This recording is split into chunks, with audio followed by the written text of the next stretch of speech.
안녕하십니까. 한국에너지정보문화재단과 함께하는 에너지연수, 탄소 중립과 에너지 자립을 위한 소비생활, 진행을 맡은 신영일입니다.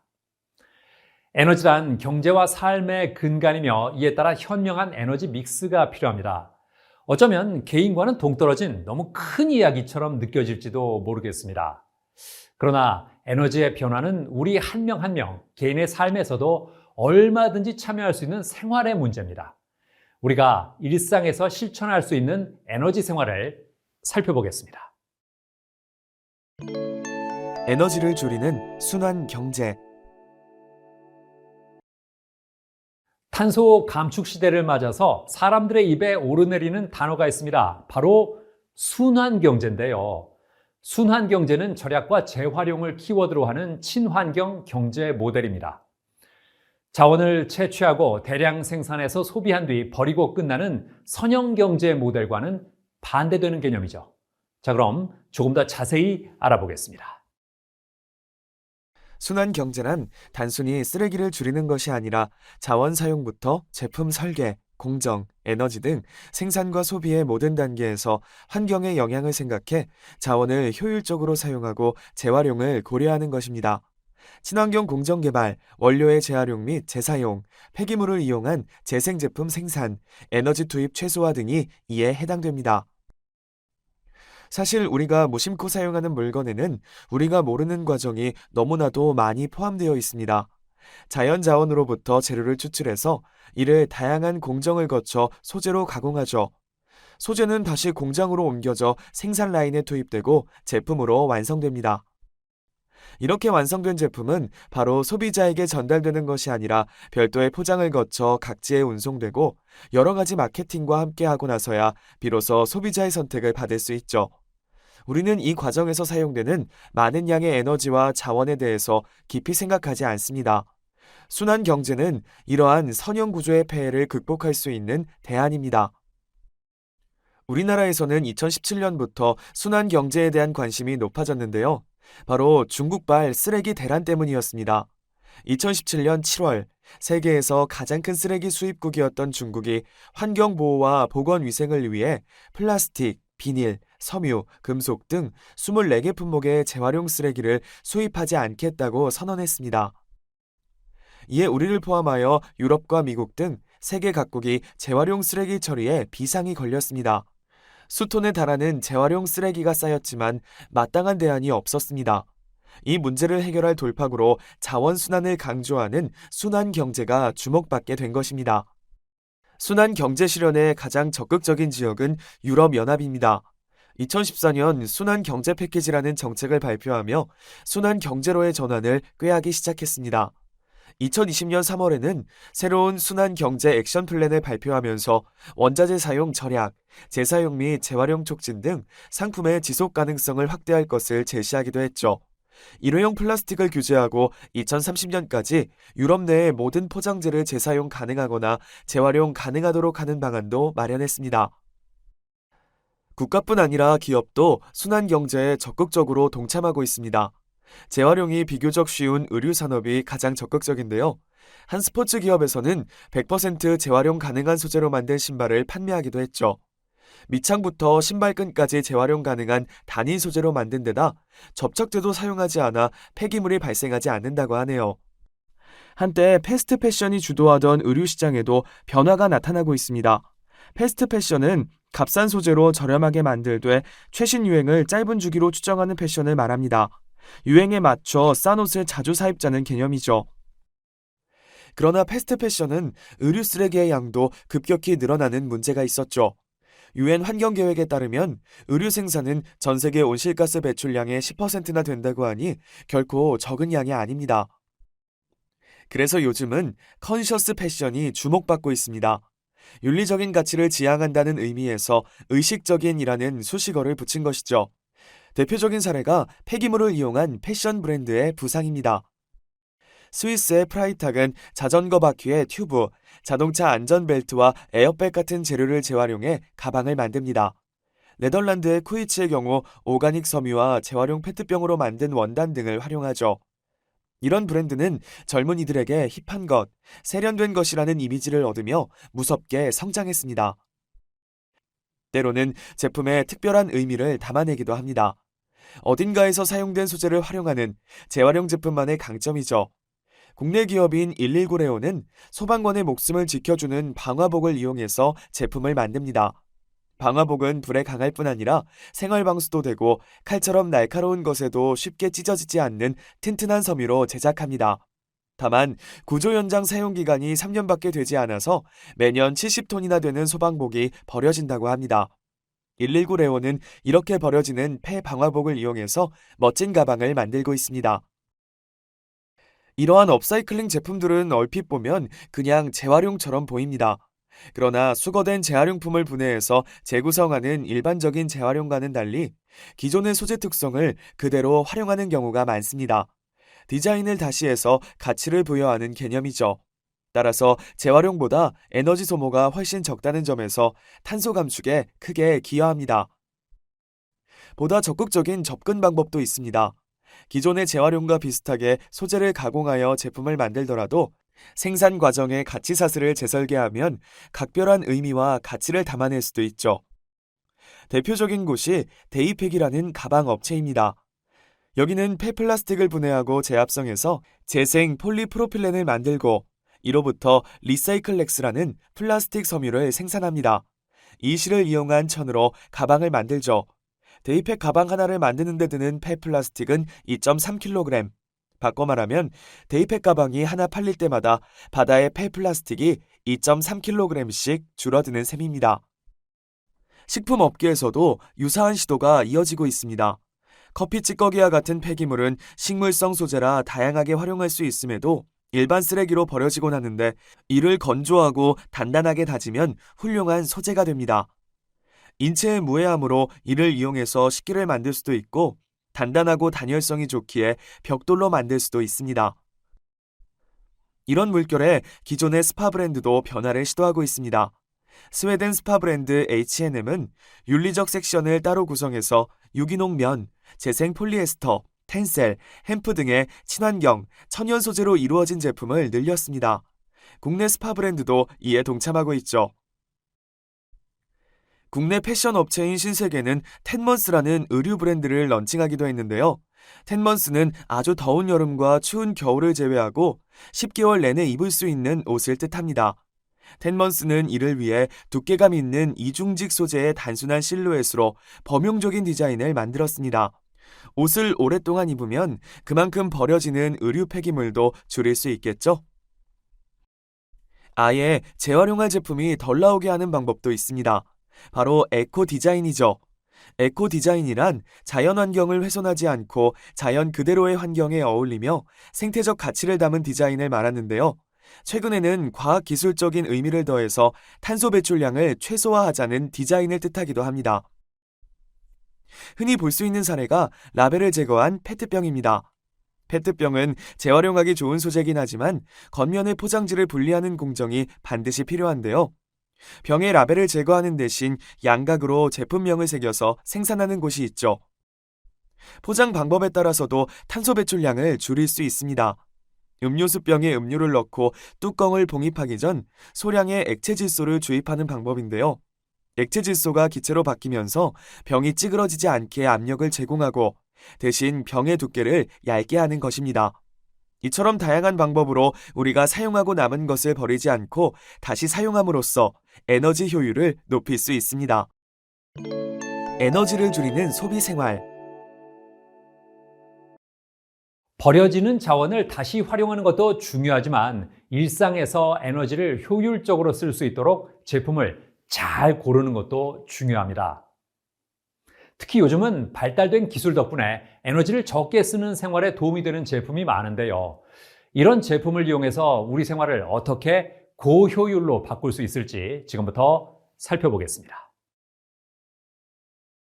정보통신 기술, 즉 ICT는 우리의 삶을 정말 많이도 바꿔놨습니다. 당장 스마트폰으로 무엇을 하는지 생각해보세요. 불과 10년 남짓한 시간 동안 우리는 편지는 물론 책과 지도, TV까지도 모두 이 작은 기계에 담아서 활용합니다. 그리고 오늘날 ICT는 우리의 일상과 함께 에너지 생활도 바꾸고 있죠. 대표적인 기술이 사물 인터넷인데요. 사물 인터넷은 인터넷 연결을 기반으로 사물들끼리 정보를 공유하며 작동하는 시스템을 말합니다. 이러한 IoT 기술은 스마트 공장, 스마트홈, 웨어러블 기기 등 생활 전반에 빠르게 접목되고 있습니다. 집 밖에서 미리 에어컨을 작동시켜 적정 온도를 맞추거나 퇴근 시간에 맞게 세탁을 끝내는 것은 낯설지 않은 일이 되었습니다. IoT 기술을 활용한 가전제품은 일상의 편리함과 시간의 효율성을 증대시키고 있는데요. 사물 간 상호작용을 모니터링하고 조정하는 제어 기술은 에너지 효율과도 밀접하게 관련됩니다. 요즘은 집안의 가전제품을 별도의 하드웨어 없이 직접 연결되도록 하는 스마트홈 기술이 점점 고도화되고 있습니다. 홈 IoT 시장 규모는 지속적으로 성장해왔고, 비즈니스 데이터 플랫폼인 스태티스타의 2019년 발표에 따르면 매년 홈 IT 시장 규모는 20% 이상 증가하는 추세입니다. 애플, 구글, 아마존은 물론 GE, 일렉트로룩스, 삼성과 LG 등 다양한 IT 가전 기업들은 최적화된 IoT 표준을 정립하여 가정에서 가전제품의 브랜드와 상관없는 홈 IoT 플랫폼을 사용할 수 있도록 노력하고 있습니다. 제품끼리 연결되는 IoT 기능이 활성화되면 소비자는 다양한 브랜드의 가전을 하나의 홈 IT를 통해 제어, 관리할 수 있게 되는데요. 이러한 기술은 소비자의 에너지 사용량에 긍정적인 변화를 줍니다. 우선 홈 IoT 기술을 이용하여 다양한 가전제품의 에너지 소비 패턴을 수집, 공유, 분석하면 자연스럽게 에너지 절감 시스템을 구축할 수 있습니다. 여기서 핵심이 되는 것이 바로 스마트 미터입니다. 스마트 미터는 가정에서 사용하는 전력량을 실시간 모니터링해서 전력 관제 센터로 정보를 송신하는 장치이죠. 가정별 사용량을 실시간으로 측정할 수 있을 뿐 아니라 홈 IT와 연계하면 어떤 제품이 에너지를 많이 쓰는지도 확인할 수 있습니다. 동시에 스마트 미터에서 수집된 정보를 토대로 전력 관제 센터나 관제 인공지능이 소비자에게 최적의 전력 상품을 제안해 줄 수도 있습니다. 이처럼 스마트 미터를 활용한 시스템을 지능형 검침 인프라라고 하죠. 이러한 시스템에 대기 전력 차단 콘센트를 결합하면 전력 소비를 크게 낮출 수 있습니다. 현대의 가전제품은 대부분 대기 전력을 사용하죠. 장기간 사용하지 않을 경우 콘센트를 빼두면 좋겠지만 일일이 그렇게 하기는 번거롭습니다. 이때 스마트 미터와 연동되는 대기 전력 차단 콘센트를 사용하면 에너지 낭비를 최소화할 수 있습니다.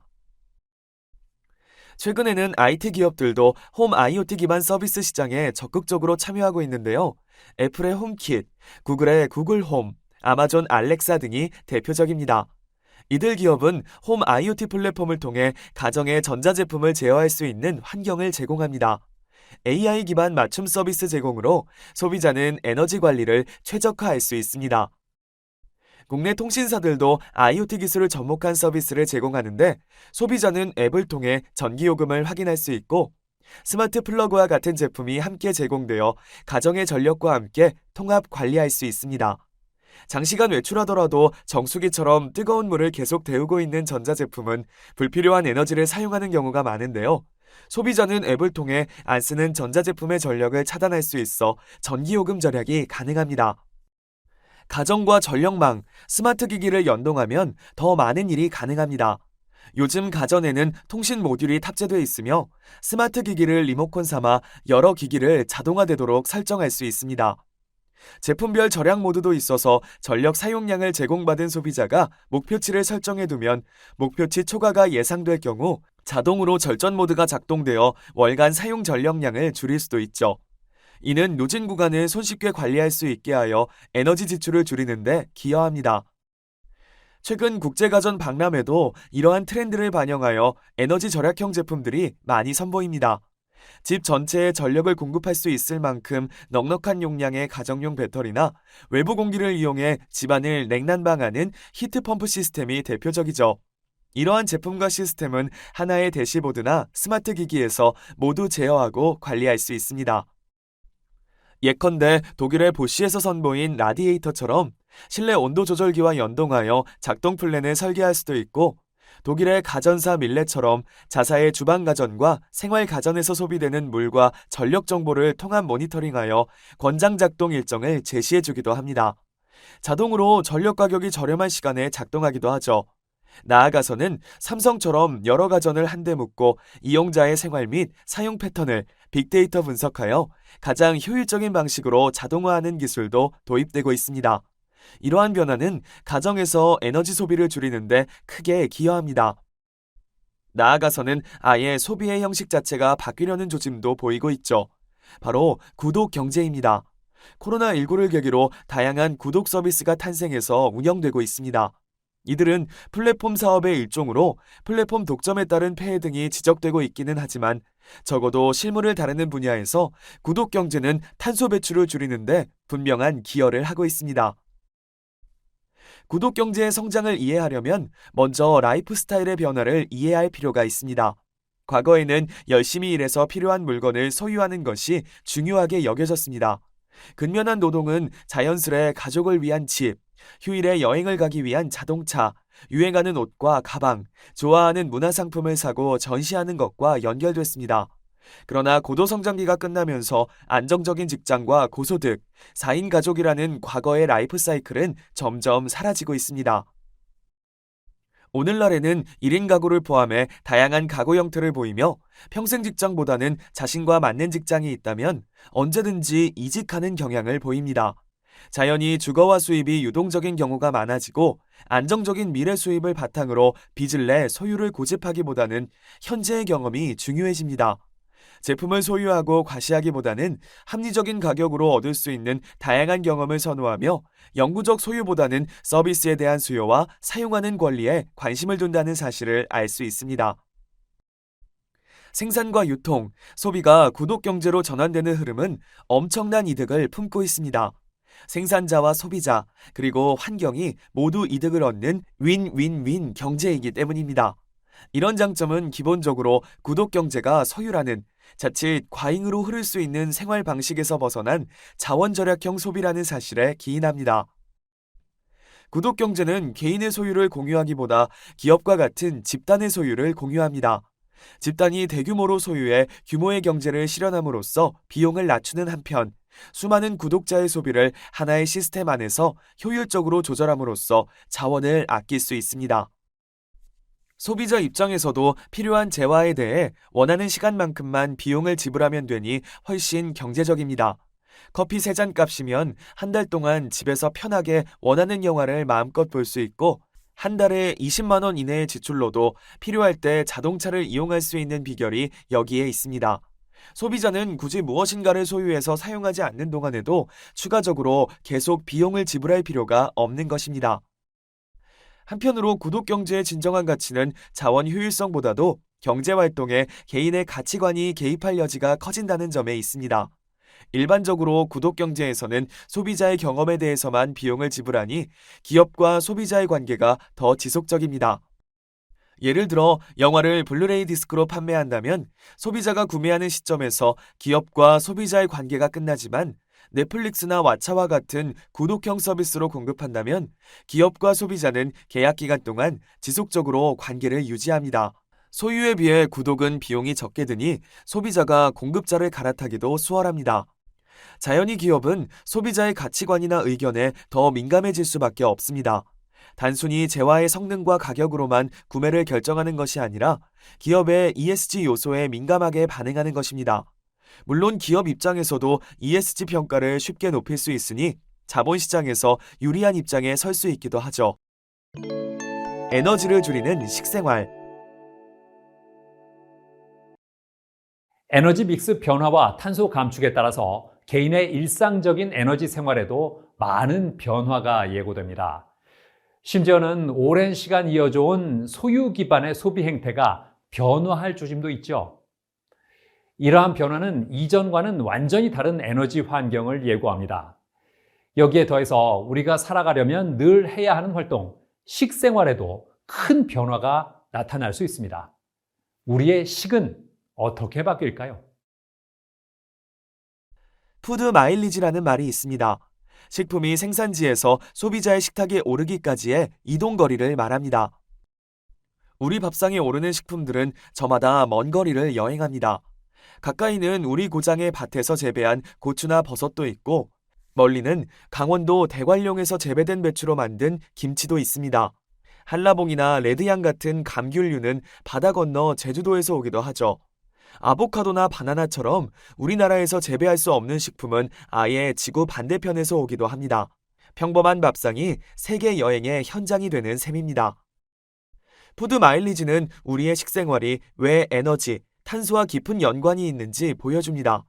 생명은 대기 중 탄소를 흡수해서 이를 에너지로 저장하고 다시 에너지를 소비하면서 이산화탄소로 내보냅니다. 생명 현상에서 탄소는 이처럼 지속적으로 순환하며 대기 중 농도가 크게 높아지거나 낮아지지 않고 일정한 수준을 유지하죠. 화석 연료를 사용하는 것과는 완전히 다른 셈이죠. 그렇다면 농업은 대기 중 탄소 농도를 높이지 않는 친환경 산업이어야 합니다. 그러나 실제로 농업에서는 매우 많은 탄소가 배출됩니다. 대량 밀집 재배와 사육에 따라 에너지 소모량이 많아지는 한편으로는 보관, 저장, 운반, 가공 등의 막대한 양의 에너지가 필요하기 때문입니다. 자연히 식품의 이동 거리가 멀고 무게가 무거울수록 화석 연료량이 늘고 배출하는 온실가스 양도 많아집니다. 푸드 마일리지는 식품의 유통을 바꾸면 탄소 배출량을 줄일 수 있다는 인식에 따라 도입되기 시작했습니다. 푸드 마일리지를 적용하면 식품이 생산된 곳에서 소비되는 곳까지의 거리를 숫자로 나타낼 수 있어서 특정 식품이 탄소 배출량 등 환경에 미치는 영향을 객관적으로 확인하는 지표로 삼을 수 있습니다. 따라서 생산자와 소비자 사이의 거리가 가까울수록 가공 과정이 적을수록 푸드 마일리지가 낮아집니다. 흔히 우리 고장에서 난 농산물을 자연 그대로 먹는 것이 좋다고들 하는데 탄소 배출에도 동일하게 적용되는 셈입니다. 유럽연합을 비롯한 호주, 캐나다 등 전 세계 여러 국가는 푸드 마일리지를 통해 탄소 배출을 줄이고 식품 생산과 소비의 전 과정을 전략적으로 관리하고 있는데요. 우리나라도 2008년부터 탄소 라벨링과 탄소 발자국 등 환경 성적 표지 제도를 시행하고 있습니다. 이러한 제도를 통해 소비자는 식품이 기후변화에 미치는 영향을 체감할 수 있고 탄소 배출을 줄이는 소비 활동을 선택할 수 있습니다. 예를 들어 보겠습니다. 마트에 가서 보면 스페인산 삼겹살과 국산 삼겹살은 가격 차이가 크지 않습니다. 스페인의 양돈업이 발달해서 훨씬 저렴한 가격에 생산하기 때문이죠. 그래서 소비자가 지불하는 비용은 크게 다르지 않습니다. 그렇다면 탄소도 그럴까요? 푸드 마일리지는 식품의 양의 이동거리를 곱하기 때문에 서울에서 스페인산 삼겹살이 유통될 때 600g당 푸드 마일리지는 킬로미터당 10.88톤인데 반해 괴산에서 온 삼겹살은 136분의 1인 킬로미터당 0.08톤에 불과합니다. 국산보다 수입산에 훨씬 많은 탄소를 지불하는 셈입니다. 실제로 환경부 국립환경과학원의 조사에 따르면 우리나라의 1인당 푸드 마일리지는 비교 대상 국가 중 1위인 인당 7,085로 인당 739를 기록한 프랑스의 약 10배였습니다. 1인당 이산화 과학기술 역시 조사 대상국 중 1위로 영국의 인당 95kg CO2 대비 약 1.5배나 높았습니다. 물론 유럽에는 넓은 농경지가 있는 반면 대부분의 국토가 산지인 한국의 식량 자급률이 낮아 어쩔 수 없는 일이라고는 하지만 사정이 비슷한 일본보다도 푸드 마일리지가 1.3배나 높은 것을 보면 식품 유통에 개선이 필요할 것입니다. 그렇다면 푸드 마일리지를 줄이는 방법은 무엇일까요? 가장 손쉬운 해결책은 로컬 푸드를 이용하는 것입니다. 로컬 푸드는 소비되는 곳과 가까운 거리에서 생산되는 식자재 혹은 그 식자재로 만든 음식을 의미합니다. 로컬 푸드의 소비가 확대되면 식품 수입의 감소는 물론 대형 유통체인을 통한 탄소 배출도 줄일 수 있습니다. 즉 로컬 푸드 소비를 통해 소비자는 지구 환경을 보호하고 생산자는 안정적인 소비자를 확보하여 소득 창출을 늘리고 지역 경제를 활성화시킬 수 있습니다. 더 나아가 직접 농작물을 재배하는 방법도 있습니다. 농업과학자들은 미래형 농업으로 주목받고 있는 도시농업이라는 새로운 아이디어를 내놓기도 하였는데요. 도시농업은 소비자에 가까운 도심에서 농사를 지어 식품의 수송 비용과 탄소 배출을 줄일 수 있습니다. 도시농업의 대표적인 방식은 식물 공장으로 고층 건물에서 수직 농경법을 이용하여 층별로 각기 다른 농작물을 생산하게 됩니다. 농작물은 물론 층별로 어류와 육류 등도 생산할 수 있고 도심의 빌딩에서 농사를 짓기 때문에 계절과 기후 변화에 큰 영향을 받지 않습니다. 게다가 실내에서 재배되어 병충해와 풍수해를 입을 가능성도 적어 살충제와 제초제 등의 사용량을 줄일 수 있습니다. 식재료의 구성도 바뀔 필요가 있습니다. 과거 농경사회에서 육류는 매우 귀한 식재료였습니다. 사냥터도 없는 데다 가축은 귀중한 노동력인 만큼 고기 구경하기가 쉽지 않았으니까요. 그러나 오늘날 육류는 매우 저렴해졌습니다. 대규모 방목이 가능한 지역에서는 1kg당 1달러를 넘지 않을 만큼 저렴하게 유통되기도 하죠. 그러나 여기에는 대가가 있습니다. 축산업에는 막대한 양의 온실가스가 배출됩니다. 목축을 위해 숲을 제거해야 하고 가축의 분뇨를 처리하는데 에너지가 들어가며 가축이 내뿜는 가스가 온실 효과에 기여하기도 하죠. 소처럼 되새김 위를 지닌 동물은 소화시키는 과정에서 다량의 메탄가스를 방출하는데 이산화탄소와 달리 메탄가스는 방출된 후 잘 흡수되지 않고 대기에 남아 온실 효과를 일으킵니다. 전 세계의 가축이 배출하는 메탄가스가 전 세계 온실가스의 18%나 차지한다고 하니 매우 많은 양입니다. 물론 가축의 메탄가스로 인한 온실 효과가 지나치게 과장된 것이라는 의견도 있습니다만 적어도 농업보다는 축산업에서 많은 에너지를 소모한다는 점은 분명해 보입니다. 그래서 일각에서는 육류세를 걷어서 친환경 농업에 투자하자는 의견도 조심스럽게 나오고 있습니다. 마치 고기를 먹는 사람들에게 페널티를 부여하는 것처럼 보이기도 해서 부당한 조치 같아 보이지만 담배에 붙이는 세금과 그 메커니즘이 비슷합니다. 가격을 높여서 소비자의 구매 습관 변화를 유도하는 것이죠. 물론 이 과정에서 친환경 농업으로 생산한 농작물 가격이 충분히 낮아져야 효과가 있겠지만요. 그렇다면 우리는 식량 수입과 고기를 포기해야 한다는 뜻일까요? 전혀 그렇지 않습니다. 한 곳에서 모든 작물을 재배할 수는 없기에 식량 무역은 늘 필요할 테고 균형 잡힌 영양을 위해 여전히 고기는 꾸준히 소비해야 할 것입니다. 다만 기술의 힘으로 이를 더 환경 친화적으로 에너지 효율적으로 바꿀 수는 있겠죠. 바로 대체육입니다. 대체육하면 흔히 고기의 질감만 간신히 흉내낸 콩고기를 떠올리곤 합니다. 그런데 요즘은 여기서 진일보에서 식물성 단백질로 고기와 비슷한 맛을 구현하거나 농장이 아닌 실험실에서 소, 돼지, 닭과 같은 동물의 줄기세포를 배양해 사람이 먹을 수 있는 수준으로 키우는 기술이 주목받고 있습니다. 이는 가축 사용량을 크게 줄여서 관련된 에너지를 절약할 수 있을 뿐 아니라 숲이 파괴되는 것도 막습니다. 인공고기의 새로운 가능성을 보여준 사건이 일어난 곳은 네덜란드였습니다. TV 프로그램에서 햄버거 패티를 조리하는 장면이 나옵니다. 보기에는 그리 특별할 것 없는 평범한 쇠고기 패티죠. 그러나 이 패티는 자그만치 25만 유로짜리였습니다. 패티 한 장이 3억 원이 넘는 이유는 이 패티의 재료가 소가 아니라 네덜란드 마스트리흐트 대학의 마르크 포스트 교수가 개발한 배양육이었기 때문입니다. 포스트 교수는 2013년 배양육을 대중에 알린 이후 모사미트라는 회사를 설립하고 본격적으로 시판용 배양육을 개발했습니다. 포스트 교수의 시연 이후 9년이 지난 지금 배양육은 가격을 10,000배 이상이나 낮추면서 현실성 있는 상품으로 등장했습니다. 지금은 여러 기업들이 배양육 개발에 나서고 있습니다. 유럽에서는 사료작물 재배를 줄여 농지를 효율적으로 활용한다는 목표로 배양육 연구를 장려하고 있습니다. 2020년에는 유럽의회가 사상 최초로 스페인의 배양육 연구를 직접 지원하기도 했죠. 돼지에서 근육세포를 추출해 배양하고 이를 다짐육 형태로 제품화하는 것입니다. 싱가포르에서는 시오크미트가 새우 배양육을 개발해 시식회를 개최하기도 했죠. 이스라엘의 배양육 기업인 리디파인 미트와 같은 기업은 3D 프린터 기술과 결합해서 배양육과 지방 등의 재료로 구조와 질감까지 실제 고기와 비슷한 제품을 구현하는 데 나서기도 했습니다.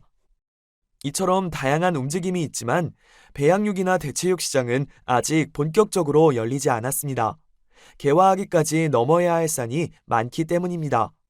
영국 금융정보 서비스 업체인 바클레이즈는 배양육 시장이 2030년까지 전체 육류 시장의 10%를 차지할 것으로 내다보기도 했습니다.